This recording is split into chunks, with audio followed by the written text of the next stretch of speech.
Howdy there, Internet people. It's Bo again. Happy Valentine's Day, or Singles Awareness Day, or whatever it is you're celebrating, if you're celebrating anything at all. And that kind of fits. Most of this week, the videos have been kind of themed around tradition and radical ideas and whether or not we should hold to traditions. And here we are, ending on Valentine's Day.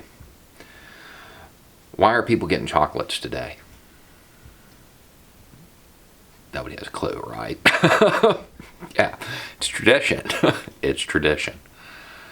It's what we've always done. We don't question it. We've just always done it this way, so we don't change. So the history of this, the truth is nobody knows. Nobody really knows exactly why this is happening, why Valentine's Day is a thing.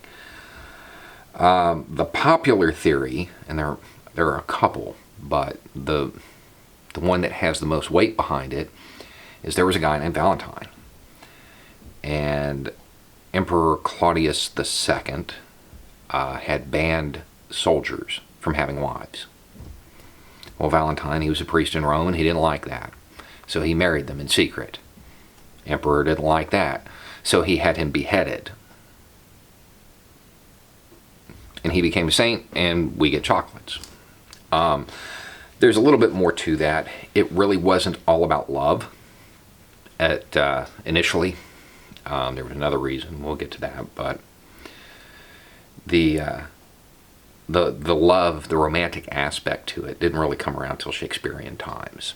And Shakespeare made it about love. Then the Industrial Revolution hit, and Hallmark made it about cards. That's what happened. Now, before then, there's a prelude. The church chose the day, February 14th, to be smack dab in the middle of a pagan festival that was on the 13th, 14th, and 15th. It was 3 days of music, love, nudity, and it was basically pagan Woodstock. The men would beat the women with bloody hides to help their fertility, and then they would draw names out of a bucket, and that was your boyfriend or girlfriend for the period of the festival. Sometimes they'd get married. And we get chocolates. Seems kind of weird, right? When you examine traditions sometimes, you realize that they may not be worth continuing. You may realize that they're a little outdated. You may realize that they have absolutely nothing to do with what you thought they had to do with. The U.S. has a lot of traditions. We have a lot of mythology, and we need to examine it.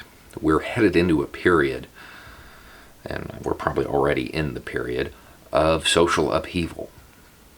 And that's scary to some. And I get that. But at the end of upheaval comes renewal. And that's when we're going to get to decide where we're headed for the next 20 or 30 years. If we know. Otherwise, it's going to be a return to the status quo. So now is the time to examine those traditions and that mythology. Those things that we hold dear. And some of it is not going to be comfortable. But we have to do it. Otherwise, somebody with a little bit of power can just come in and plant something right in the middle of our festival. And that's what will get remembered. That's what will be the new tradition. That's what will be carried down.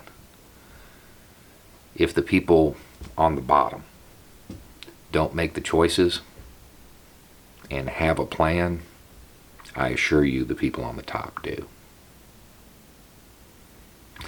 Anyway, it's just a thought. Y'all have a good day.